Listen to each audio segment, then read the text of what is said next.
आपल्याशी संवाद साधण्यासाठी आलेले आहे। पत्रकार बांधवांना नम्र विनंती की आपण खाली बसावं, शेतकऱ्यांशी साहेबांना बोलू द्या प्लीज। खाली बसा ना, कॅमेरा जवळ द्या, खाली बसा, जरा बसा, जरा बसा प्लीज। एक मोबाईल कॅमेरा जरा बसा ना यार, बस ना दादा, तो बसून घ्यावं लागेल, नाही तर बाजूला करावं लागेल सगळं, काय करायचं सांगा जरा। ए खाली बस, खाली बस रे भाऊ, ये तो कोण आहे, ए चॅनल वर खाली बस, सुधीर खाली बस, सगळ्यांना खाली बसायचं नम्र विनंती, खाली बसा। मी माननीय उद्धवजी ठाकरे साहेब आपल्या सर्व शेतकऱ्यांशी संवाद साधणार आहेत।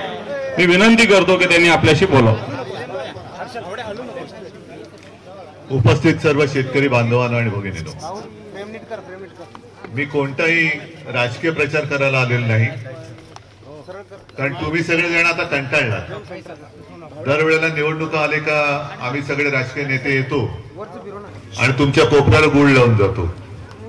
तुम्ही सुद्धा एवढे भोळे भाबडे की स्वप्न दाखवलं की त्याला बळी पडता आणि आपलं आयुष्य कोणाला तरी देऊन टाकता। मराठवाड्यावरती आणि एकूणच महाराष्ट्रावरती या गेल्या वर्षभरात आपत्ती मागून आपत्ती कोसळते, पाऊस थांबायचं नावच घेत नाहीये। म्हणजे असं वाटायला लागलंय की हा पाऊस आता थांबणारच नाहीये, सलग म्हणजे आपली पाठच सोडत नाहीये। कधी नव्हे तेवढं मोठं संकट या मराठवाड्याने अनुभवलं। मला नाही वाटत एवढी आपत्ती या पूर्वी कधी मराठवाड्यावरती कोसळली असेल, कारण साधारणतः आपला मराठवाडा हा अवर्षणग्रस्त असतो। एवढा पाऊस कधी, जे अनेक ज्येष्ठ शेतकरी आहेत त्यांनी सांगितलं की त्यांच्या आयुष्यात कधी पाहिला नव्हता। मी त्याही वेळेला आलो होतो, साधारणतः पहिला जो मोठा पाऊस झाला त्याच्या तिसऱ्या का चौथ्या दिवशी मी मराठवाड्यात आलो होतो। माझ्या दौऱ्याची टिंगल केली गेली, ठीक आहे, आणि मी तुमच्याशीच बोललो, शेतकऱ्यांशीच बोललो, आणि शेतकऱ्यांची जी मागणी होती ती आज परत तुमच्या समोर बोलते, ती योग्य आहे का अयोग्य आहे मला सांगायचं। एक तर हेक्टरी 50,000 रुपये हे शेतकऱ्याला मिळाले पाहिजेत, ही शेतकऱ्यांची मागणी जी मी लावून धरलेली आहे, बरोबर आहे का चूक आहे? आणि जे थकीत कर्ज आहे, कर्ज फेडणार कसं तुम्ही आता? कारण हातातलं सगळं पीक तर गेलंच, खरीप गेला तर रब्बी सुद्धा कसा घेणार, कारण जमीनच खरडून गेलेली आहे। मग आपलं दयावान सरकार, त्यांचा अभ्यास चालू आहे। मी मुख्यमंत्री होतो, मी माझं काय मोठेपण नाही सांगायला आलो, मी माझं कर्तव्य केलं होतं, कारण मला असं वाटलं की कधी नाही ती एक संधी, अनपेक्षितपणे मी मुख्यमंत्री झालो होतो। कोणी मागण्याची वाट नाही बघितली मी, ना कोणती समिती नेमली, कोण आलं होतं माझ्याकडे मागायला कर्जमुक्ती? कोणीच नव्हतं, पण मी माझं कर्तव्य म्हणून केलं होतं। मग आता हे जे काय अभ्यास करतायत, माझं म्हणणं असं आहे की त्यावेळेला मी कर्जमुक्ती करून दाखवली होती ना, मिळाली होती की नव्हती तुम्हाला? सगळी माहिती तिकडे गोळा केलेली आहे ना, मी काय घरी नाही घेऊन गेलो ती माहिती, सगळ्या शेतकऱ्यांची सर्कल निहाय माहिती सरकार दरबारी जमा आहे। मी जी काही यंत्रणा लावली होती ती यंत्रणा सुद्धा सरकारी यंत्रणा होती, मी काय खैरे साहेब, अंबादास आणि आपले सगळे लोकांनी घेऊन नव्हतं पाठवले पैसे घेऊन, सरकारी यंत्रणा वापरली, ती सरकारी यंत्रणा सुद्धा सरकारकडे आहे। महात्मा फुले यांच्या नावाने आपण शेतकरी कर्जमुक्त योजना राबवली होती, तिची संपूर्ण माहिती ही सरकार दरबारी आहे। अभ्यास कसला करताय? परदेशी समिती नेमली, कोण परदेशी? म्हणजे आपले प्रवीण परदेशी माहिती, पण मुद्दामरी म्हणते परदेशी समिती येणार आणि माझ्या स्वदेशीची माहिती घेणार, कसला अभ्यास करणार? मग मधल्या काळामध्ये जरा शेतकरी एकवटला होता असं वाटलं होतं गेल्या आठवड्यात, मला वाटलं काहीतरी होईल, पण परत एकदा मुख्यमंत्र्यांनी कोपऱ्याला गुळ लावला। कधीची तारीख दिली आता? 30 जून। आज महिना काय सुरू झाला? पहिलं कर्ज फेडलेत, फेडण्याची ताकद आहे, जमीन खरडून गेले, त्याच्यामध्ये माती मिळाली। बरं मला एक खरोखर सांगा, मी याच्यात परत सांगतो, राजकारण करायला आलो नाही, जे काही पॅकेज जे अर्धवट आहे म्हणजे नाहीच आहे पॅकेज, ही थट्टा आहे। कारण आता येताना 2-3 दिवस ज्या बातम्या येत आहेत, पीक विम्याचे पैसे किती लोकांना मिळाले हात वर करून सांगा। आणि मला जे काही अज्ञान आहे मी कधी लपवत नाही, मी माहिती घेतो. साधारणतः मला सांगा कोणीतरी एकाने की कोणी पीक विमा इकडे भरला होता, त्याची माहिती घेतली होती, भरलाय? मग आता तुम्ही ज्याने भरलं त्यांनी सांगा तुम्हाला तुमच्या नुकसानीपायी किती पीक विम्याची रक्कम मिळायला पाहिजे होती?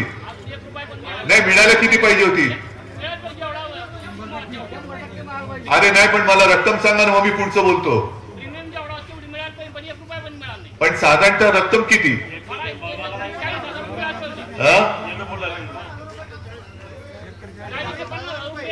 40 ते 50,000 रुपये एकरी का हेक्टरी?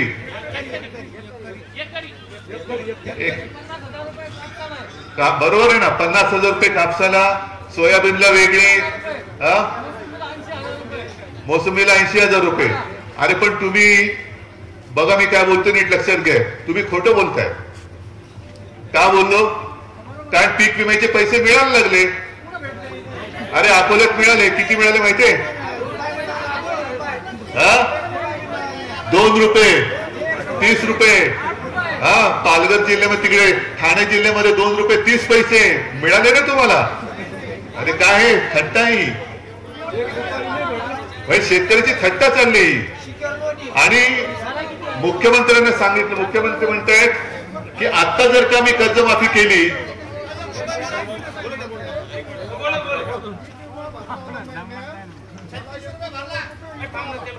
जरा मोठ्याने बोला. 89 रुपये किती मिळायला पाहिजे होता?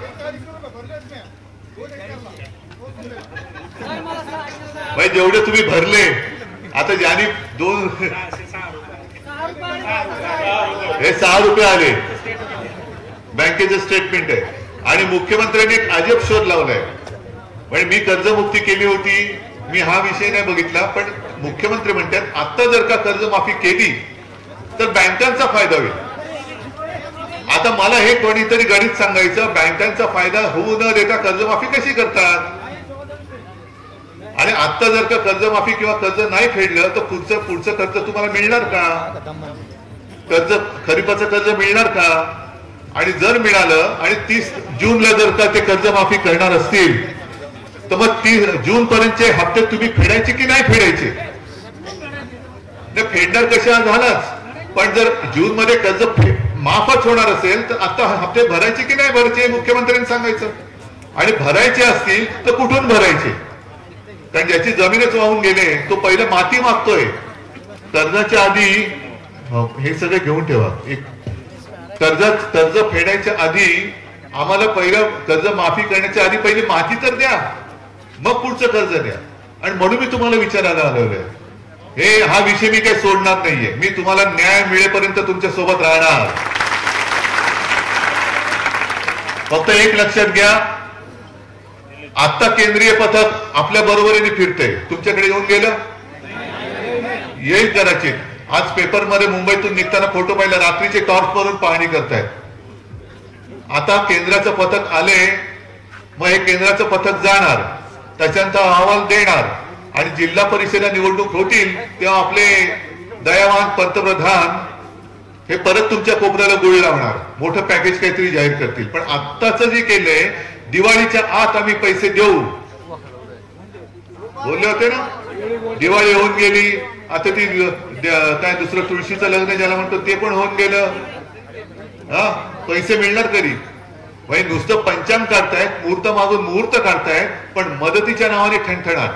म्हणून मी तुम्हाला सांगायला आलो की आम्ही तुमच्यासाठी आहोत.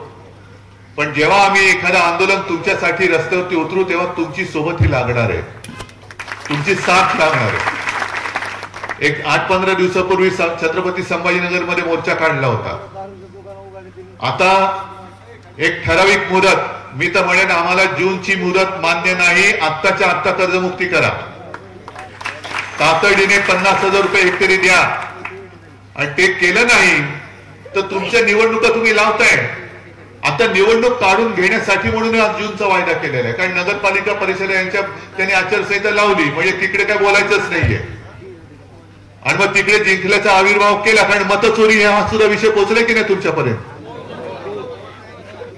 म्हणजे एकतर खोटं बोलायचं. अजित पवार तर बेधडक सांगतायत की आम्हाला जिंकायचं होतं म्हणून आम्ही कर्जमाफी बोललो, पण आम्हाला पण अडचणी आहेत. आणि तुम्ही जर हातपाय हलवा ना, कोणाला सांगताय तुम्ही? अन्नदात्याला सांगताय.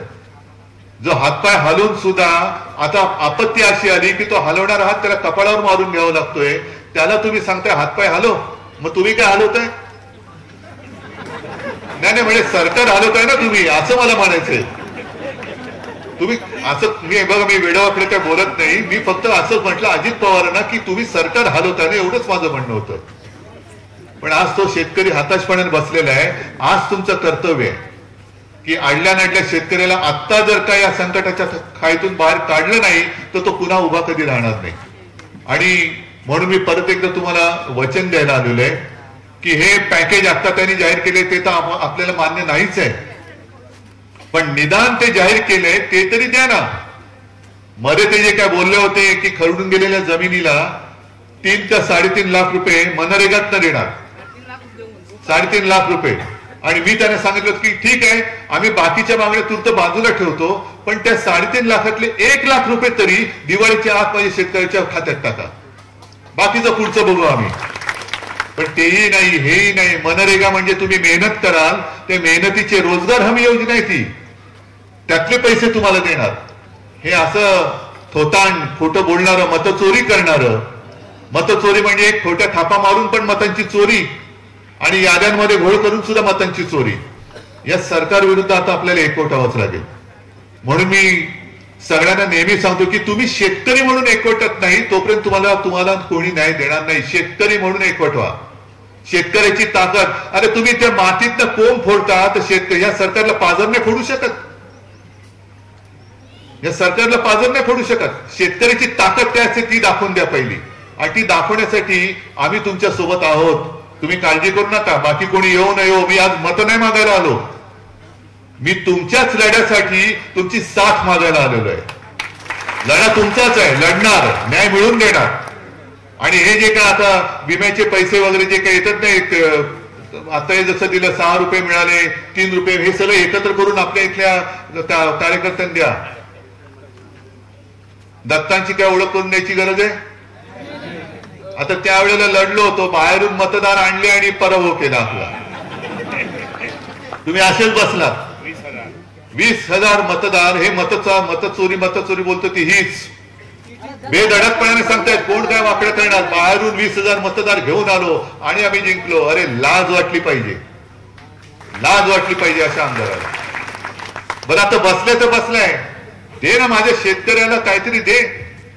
पण काळजी करू नका, ठीक आहे, सरकार येतं सरकार जातं, पण तुम्ही आणि आम्ही जागच्या जागी राहतो. आम्ही तुमच्या सोबत आहोत आणि तुम्हाला न्याय मिळवून दिल्याशिवाय राहणार नाही. फक्त या सगळ्या गोष्टी ज्या ज्या तुम्हाला अनुभवाला येतील, हो ते आता दत्त गोरडे बोलले ना, प्रशासनाच्या सगळ्या गलथान कारभारामुळे महापूर येऊन गेला. म्हणजे एक तर आसमानी खाल्ला सुलतानी, आणि यांना आपली खुर्च्या काही सोडत नाही. म्हणजे आज मी मराठवाड्यात फिरतोय, मुख्यमंत्री कुठे आहेत? कसं आहे बा? आहे ना बिहार मध्ये. आणि तिकडे बिहार मध्ये सांगतायत की माननीय पंतप्रधानांचं सगळ्या राज्यांवरती प्रेम आहे, महाराष्ट्रावरती पण प्रेम आहे, पण सगळ्यात जास्त प्रेम पंतप्रधानांचं हे बिहारवरती आहे, हे आपल्या महाराष्ट्राचे मुख्यमंत्री सांगतायत तिकडे. अशा पक्षाच्या हातात आपण आपला महाराष्ट्र दिलाय, ह्याची जरा एक जाणीव ठेवा. त्यांच्याकडनं न्यायाची अपेक्षा करू नका. आपल्याला स्वतःला म्हणजे तुम्हाला सगळ्यांना हे सरकार ताब्यात घ्यावं लागेल, आणि ते घेण्यासाठी शेतकरी म्हणून एकवटा. आणि ती जी काही ताकद आहे तिची वज्रमूठ जर लवकरात लवकर सरकारने हे आपलं जे मागणं आहे, कर्जमुक्ती, ही एकदा जोरात बोला, कर्जमुक्ती 50,000 रुपये हेक्टरी, आणि ते मिळत नाही तोपर्यंत सरकारला दार उघडं करायचं नाही, सरकारला दाराच्या बाहेर ठेवायचं. मंजूर? मग ठीक आहे, आम्ही तुमच्या सोबत आहोत. आणि जेव्हा मी तुम्हाला आंदोलनासाठी हाक मारेन त्यावेळेला मात्र प्रचंड संख्येने तिकडे तुम्हाला यावं लागेल, आणि मग तुम्हाला मी न्याय मिळवून दिल्याशिवाय राहणार नाही. ठीक आहे, सगळ्यांना धन्यवाद देतो. जय हिंद, जय महाराष्ट्र.